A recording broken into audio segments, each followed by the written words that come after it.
ഈശോ മിശിഹായ്ക്ക് സ്തുതിയായിരിക്കട്ടെ. അനുഗ്രഹീതമായ 15 നോമ്പിലൂടെ നാം കടന്നു പോകുമ്പോൾ പരിശുദ്ധ അമ്മയുടെ ജീവിതത്തെപ്പറ്റി ധ്യാനിക്കുക ഉചിതമാണല്ലോ. പരിശുദ്ധ അമ്മയുടെ ജീവിതത്തെക്കുറിച്ച് ചിന്തിക്കുമ്പോൾ എൻ്റെ മനസ്സിലേക്ക് കടന്നു വരുന്ന വചനഭാഗം ഇതാണ്. വിശുദ്ധ ലൂക്കോസിൻ്റെ സുവിശേഷം 1-ാം അധ്യായം 48-ാം തിരുവചനം.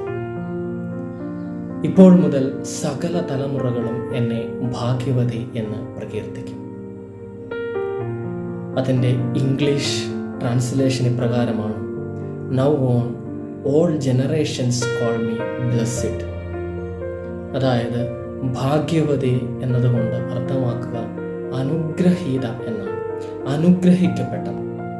അപ്പോൾ ഇപ്പോൾ മുതൽ സകല തലമുറകളും എന്നെ അനുഗ്രഹിക്കപ്പെട്ടവൾ എന്ന് വിളിക്കും. സ്നേഹമുള്ളവരെ, പരിശുദ്ധ അമ്മ ഇപ്രകാരം പറയുന്നുണ്ട് എങ്കിലും അമ്മയുടെ ജീവിതത്തിലേക്ക് തിരിഞ്ഞു നോക്കുമ്പോൾ ഒരു അനുഗ്രഹിക്കപ്പെട്ട ജീവിതമായിരുന്നു പരിശുദ്ധ അമ്മയുടേതെന്ന് നമുക്ക് സംശയം തോന്നും. കാരണം വിവാഹത്തിന് മുമ്പ് ഗർഭിണിയായി കാണപ്പെടുക, സ്വന്തം ഭർത്താവിനെ അകാലത്തിൽ നഷ്ടപ്പെടുക, ഏക ആശ്രയമായ മകനെക്കുറിച്ച് അവൻ പാപികളുടെയും ചുങ്കക്കാരുടെയും വേശ്യകളുടെയും സുഹൃത്താണ് എന്ന് കേൾക്കേണ്ടി വരിക, ഏറ്റവും ഒടുവിൽ കാൽവരിയിൽ കുരിശുമരത്തിൽ അന്നുവരെ ഉണ്ടായിരുന്നതിൽ ഏറ്റവും ഹീനമായ ഒരു ശിക്ഷാവിധിക്ക് പാത്രമായി കുരിശിൽ മരിക്കപ്പെടേണ്ടി വരുന്ന സ്വന്തം മകനെ കാണുക. ഇതൊക്കെ നാം ചിന്തിക്കുമ്പോൾ അനുഗ്രഹിക്കപ്പെട്ടവളുടെ ജീവിതത്തിൻ്റെ ലക്ഷണമാണോ എന്ന് നമുക്ക് സംശയം തോന്നും. പക്ഷേ ഈ ദുരിതങ്ങളുടെ ഒക്കെ മധ്യേ പരിശുദ്ധ അമ്മ പറയുകയാണ്, സകല തലമുറകളും എന്നെ അനുഗ്രഹിക്കപ്പെട്ടവൾ ഭാഗ്യവതി എന്ന് പ്രകീർത്തിക്കും. സ്നേഹമുള്ളവരെ, ജീവിതത്തിൽ ഇത്രയേറെ ദുഃഖങ്ങൾ, പ്രതിസന്ധികൾ, വേദനകൾ നിറഞ്ഞ ഒരു ജീവിതത്തെ നമ്മൾ അനുഗ്രഹിക്കപ്പെട്ട ജീവിതം എന്ന് വിളിക്കുന്നുണ്ട് എങ്കിൽ, ഭാഗ്യം ചെയ്ത ജീവിതം എന്ന് നമ്മൾ വിളിക്കുന്നുണ്ട് എങ്കിൽ എന്തുകൊണ്ടായിരിക്കും അത്? എനിക്ക് തോന്നുന്ന ഒരു കാര്യം ഇതാണ്: പരിശുദ്ധ അമ്മയുടെ ജീവിതം ദൈവത്തിൻ്റെ സ്വപ്നങ്ങൾക്ക് വേണ്ടി മാറ്റിവെച്ച ജീവിതമായിരുന്നു.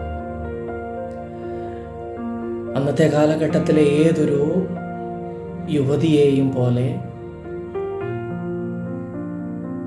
വിവാഹ ജീവിതവും നല്ലൊരു കുടുംബജീവിതവും ഒത്തിരി മക്കളെയും ഒക്കെ സ്വപ്നം കണ്ടുകൊണ്ട് ഒരു പുരുഷനുമായി വിവാഹ നിശ്ചയം കഴിഞ്ഞ് ജീവിക്കുകയായിരുന്ന പരിശുദ്ധ അമ്മയുടെ അടുത്തേക്കാണ് ഗബ്രിയേൽ മാലാഖ ദൈവത്തിൻ്റെ ദൂതുമായി കടന്നു വരിക.